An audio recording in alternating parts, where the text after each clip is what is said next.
Olá, sejam bem-vindos à nossa primeira aula sobre derivativos no nosso curso de especialização em Bitcoin e Ethereum. O objetivo dessa aula é introduzir o assunto. Ele é um assunto muito complexo. Há muitos protocolos oferecendo derivativos, contratos derivativos de maneira descentralizada. Há muitas oportunidades e ao mesmo tempo muitos riscos. Esse é o mercado de derivativos, ele é altamente, estritamente regulamentado por uma série de razões. E eu espero nessa aula poder dar um panorama geral do assunto para, vamos dizer assim, nos preparar para as próximas aulas. E eu já começo aqui com uma questão: derivativos ou synthetic assets? Será que é tudo a mesma coisa? Bem, vocês vão ver alguns protocolos de finanças descentralizadas que usam o termo derivativos, outras usam synthetic assets, outras usam a questão das duas formas. Embora isso possa não ter relevância, né, como advogado, eu sei que essas questões elas sempre têm relevância. Por quê? Porque imagine, por exemplo, que você está oferecendo um determinado contrato no mercado e esse contrato, inclusive, possa utilizar tecnologia descentralizada e esse contrato ele venha a ter características de derivativo. Mas é possível que você ofereça um contrato que você, na sua visão leiga, ache que é um derivativo e na verdade esse contrato não seja um derivativo. E se você apresentar para a autoridade que você está negociando um contrato derivativo, na sua ingenuidade, vamos dizer assim, e esse contrato juridicamente não ser considerado, isso pode significar uma condenação criminal, uma vez que você oferecer derivativos sem ser uma instituição financeira, sem estar regulamentado conforme o Banco Central, você está cometendo um crime. Então é uma questão que eu acho que é uma das questões aí com implicações práticas de cara que nós temos que prestar atenção. Bem, eu trago aqui um conceito de derivativo da Carta Circular 3082 que estabelece e consolida critérios para registro e avaliação contábil de instrumentos financeiros derivativos. O que é dito aqui? Entende-se por instrumentos financeiros derivativos aqueles cujo valor varia em decorrência de mudanças em taxas de juros, preço de título, valor mobiliário, preço de mercadoria, taxa de câmbio, índice de bolsa de valores, índice de preço, índice ou classificação de crédito ou qualquer outra variável similar específica cujo investimento inicial seja inexistente ou pequeno em relação ao valor do contrato e que sejam liquidados em data futura. Percebe que há uma série de critérios aqui? Bem, esses critérios devem ser analisados pelo advogado quando na análise de algum produto, inclusive no âmbito das finanças descentralizadas, porque se esse produto se enquadrar nesses critérios, será considerado derivativo. Então nós temos uma série de questões aqui que nós não vamos aprofundar nessa aula, mas observe que primeiro, né, são instrumentos financeiros. O valor, há uma variação de valor em decorrência de mudanças num outro produto, por isso que é chamado de derivativo. Então o valor dele varia em decorrência, por exemplo, taxa de juros, preço de título, taxa de câmbio. E aqui são apenas exemplificativo. Qualquer outra variável similar. Percebe? Isso aqui é muito importante também, cujo investimento inicial seja inexistente ou pequeno em relação ao valor do contrato. Nós vamos ver isso já um pouco mais à frente. E que sejam liquidados em data futura. Bem, eu escrevi um artigo em 21 de julho de 2012 que falava sobre um mercado que atende essa definição aqui, que é o mercado Forex. O mercado Forex, muito se fala sobre ele, mas no Brasil não há nenhuma instituição financeira até hoje autorizada a negociar esse tipo de contrato. E à época se falava muito sobre isso e eu vou deixar como recurso da aula o link para esse artigo onde eu explico, além de falar de questões jurídicas referente às responsabilidades jurídicas, eu explico também o funcionamento desse mercado em detalhes, inclusive, de modo que você entenda essa característica aqui, quando se fala que o investimento inicial seja inexistente ou pequeno em relação ao valor do contrato. Eu consigo apostar, vamos dizer assim, nessas variações, ainda que eu não tenha o valor total, por exemplo, do contrato, basta que eu tenha a chamada margem. E para isso é importante a gente trazer agora uma definição um pouco mais intuitiva, em meio a esses conceitos complexos, né? Qual que é a ideia do derivativo? As pessoas elas têm medo do futuro. Elas precisam ter alguma forma de se precaver em relação a questões que estão fora de controle. E aí para isso elas criam esse tipo de contrato onde você vai ter uma aposta, basicamente, sobre algo que vai acontecer lá na frente que ninguém sabe. E aí nós já entramos num detalhe importante, que algo que é importante ser verificado é se a pessoa que perdeu, vamos dizer, a aposta, se ela vai ter como honrar isso. Por isso que esse mercado, esse é um dos motivos dele ser muito regulamentado. Porque de nada adianta você fazer um contrato com a pessoa, por exemplo, para se precaver acerca de uma desvalorização cambial ou em relação a uma diferença de taxa de juros, se chegar no final essa obrigação não tiver como ser liquidada efetivamente pela parte que não gostaria de liquidar essa operação. E aqui eu já trago também mais um elemento que agora para o nosso curso faz muito sentido: os smart contracts podem ter muita relevância nesse mercado. Por quê? Porque uma das principais funções dos smart contracts é justamente de assegurar a liquidação das obrigações, é trazer segurança jurídica no processo de liquidação, no processo de pagamento. Então, é muito importante você que está fazendo o curso, à medida que você entenda o funcionamento dos smart contracts, de você analisar os smart contracts de protocolos descentralizados para ver se eles têm características de modo a trazer segurança jurídica real para a pessoa que está aplicando nesse mercado, certo? Então, apenas algumas questões. Aqui nós temos definições que você vai achar por toda a internet, né? São modelos de contratos básicos, são negociados no âmbito derivativo, chamados contratos futuros, que são contratos padronizados, negociados nas bolsas de valores. Contratos de opções, você compra o direito, mas não necessariamente você pode optar por executar ou não a obrigação. Swaps, há várias formas de swap, talvez os mais conhecidos sejam o swap cambial. Nós ouvimos falar muito no noticiário do swap cambial reverso, porque o Banco Central utiliza esse tipo de contrato como forma de atuar na política cambial. Então, por exemplo, quando o Banco Central teme que o dólar vai se desvalorizar muito, né, aí ele faz o chamado swap cambial reverso, que equivale a uma compra de dólar no futuro. Contratos a termo também muito utilizados, né, por produtores, de modo a também se precaver em relação a adversidades que podem surgir. Imagine uma plantação, você vai fazer tem todo um planejamento e você nunca sabe o que vai acontecer lá no futuro. Perfeito? Então, dito isso, agora vamos conhecer alguns dos protocolos de finanças descentralizadas. Lembrando que você jamais deve fazer qualquer investimento, né? Acho que isso já é algo pacífico, né? Sem que você seja um especialista ou que você tenha algum especialista. Quando nós falamos sobre finanças descentralizadas, eu não acho prudente você, por exemplo, investir no protocolo de finanças descentralizadas por meio de interfaces. Eu acho que esse é o mercado para pessoas que sabem programar e sabem interagir, não só interagir, como sabem analisar os smart contracts. Porque se é um protocolo descentralizado, tudo deve poder ser feito por smart contract. Tá? Se você for fazer algo, por exemplo, por um front, como esse aqui, já é algo um pouco perigoso, certo? Então já fica aí uma dica, né, que eu entendo que esses fronts, por exemplo, você só vai estar trazendo dinheiro para o mercado, tá? Mas eu acho muito difícil alguém ganhar dinheiro no âmbito das finanças descentralizadas sem que seja por meio de programação efetiva, tá? Então aqui nós temos, por exemplo, apenas a título de exemplo, tá? Isso não quer dizer que eu tenha já utilizado qualquer desses protocolos.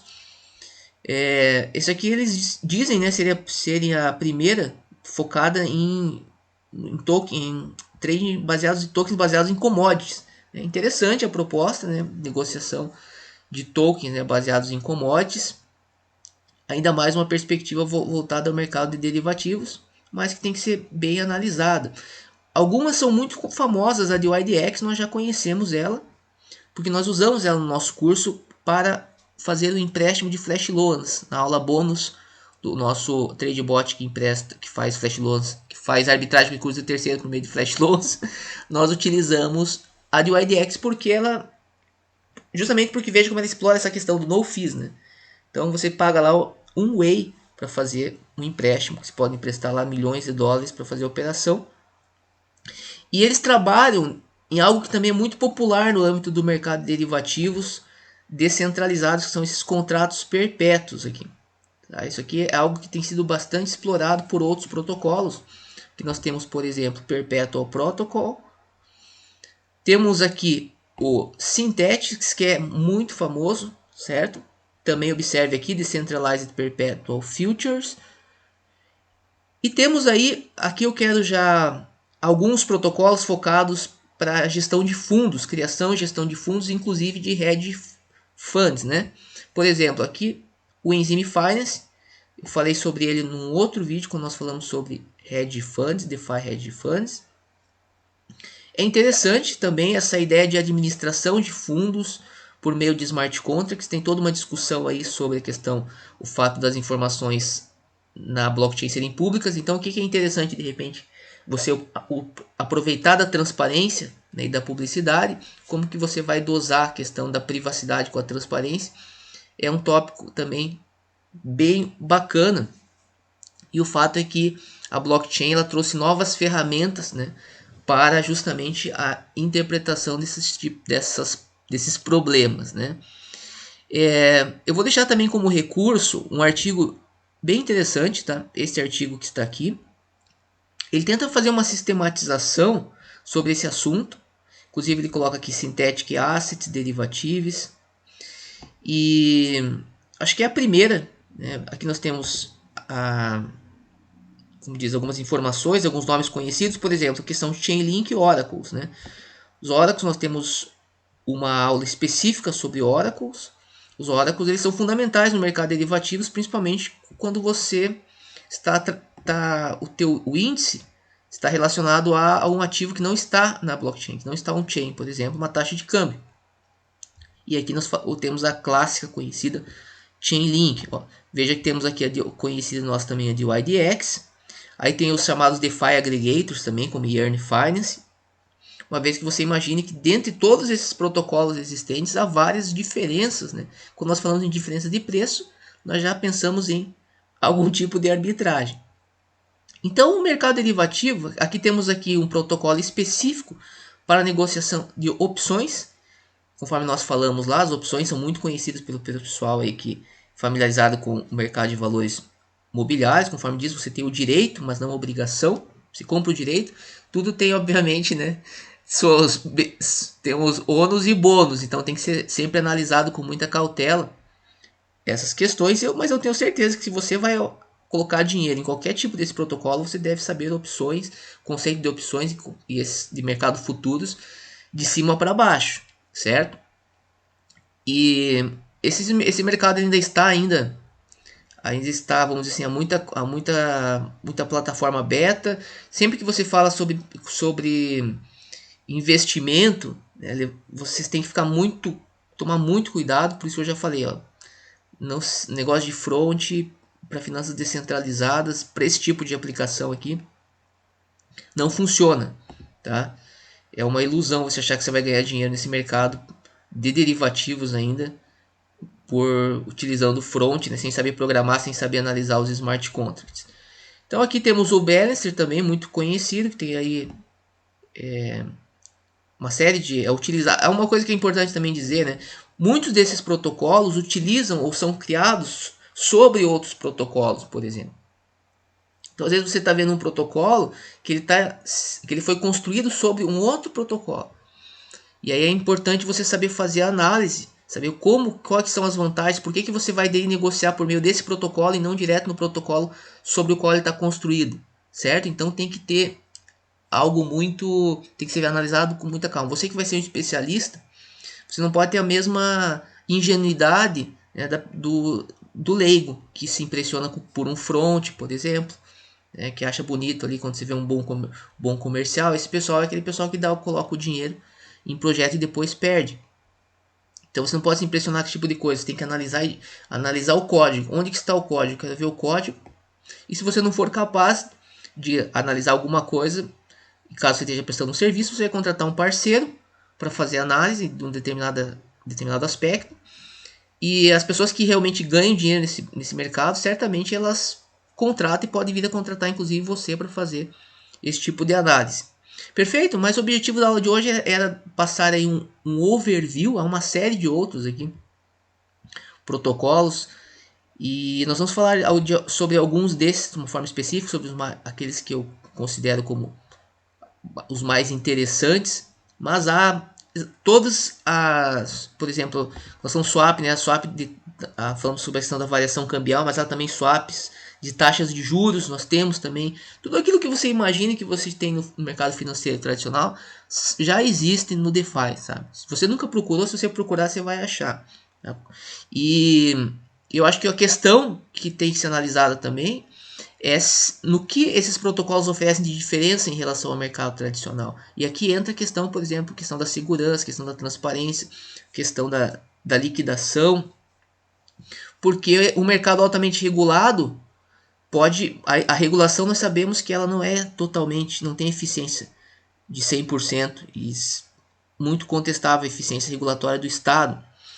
Então, sempre é algo muito arriscado e que por isso que existe aí todo um...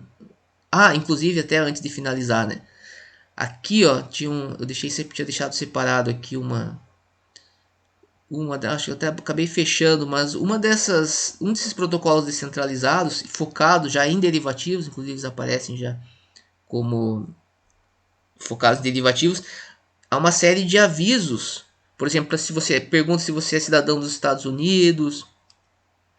Por quê? Porque eles já sabem que eles não podem negociar esse tipo de ativos, né, para cidadãos dos Estados Unidos. No caso deles, estava lá cidadãos do Japão também, que você não estava utilizando algum tipo de VPN para acessar, ou seja, eles estão se precavendo, né, de sofrer algum tipo de sanção, uma vez dada o caráter regulatório aqui deste tipo de mercado. Daí na outra aula eu lembro, me fugiu o nome aqui desse protocolo, mas eu achei bem interessante. Eu acho que é... eu não vou lembrar agora. Certo? Mas eu acredito que vocês já tiveram então uma noção de qual que é a ideia do derivativo, como que os tipos. E aí, caso você nunca tenha ouvido falar desse assunto, aí eu sugiro que você comece por aqui, pelo básico. Cadê? Que eu deixei já separado aqui, ó. Que são entender o que são contratos futuros, entender contratos de opções, swaps e contratos a termo. Eu acho importante você ter uma noção sobre isso, por quê? Justamente por essa questão do risco. Todo mundo que está movimentando dinheiro, ele vai precisar de ainda mais num mercado como o mercado de finanças descentralizadas, que é um mercado global, ele vai precisar de formas para se proteger. É aí que entra a questão do hedge. Ele vai ter que de alguma forma, ainda que você não consiga prever, mas esses instrumentos eles servem por quê? Justamente para diminuir o risco. E no caso dos hedge funds, aí já é uma coisa mais sofisticada que tem como ideia fazer com que a pessoa ganhe em qualquer espécie de oscilação que venha ocorrer no mercado. É algo bem fora do comum, mas é algo que existe. E aí, algo muito utilizado, né, por bilionários.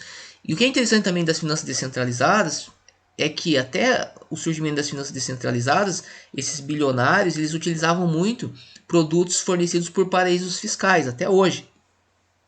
Mas as finanças descentralizadas tendem a atrair muito desse capital, no meu entendimento, por uma série de razões que todos nós conhecemos, certo? E questões agora relativas a desenvolvimento de protocolos como Zero Knowledge Proof, ZK-SNARK, ZK-STARK, eles contribuem com a questão da anonimização, então supera mais uma grande barreira que poderia existir, porque as pessoas usam paraísos fiscais para, dentre uma série de motivos, mas também pela questão da privacidade. E então nós estamos aí diante de algo que vai mudar muito. Nós vamos falar muito ainda sobre esses temas como esse aqui. Certo? Então, grande abraço e nos vemos na próxima aula.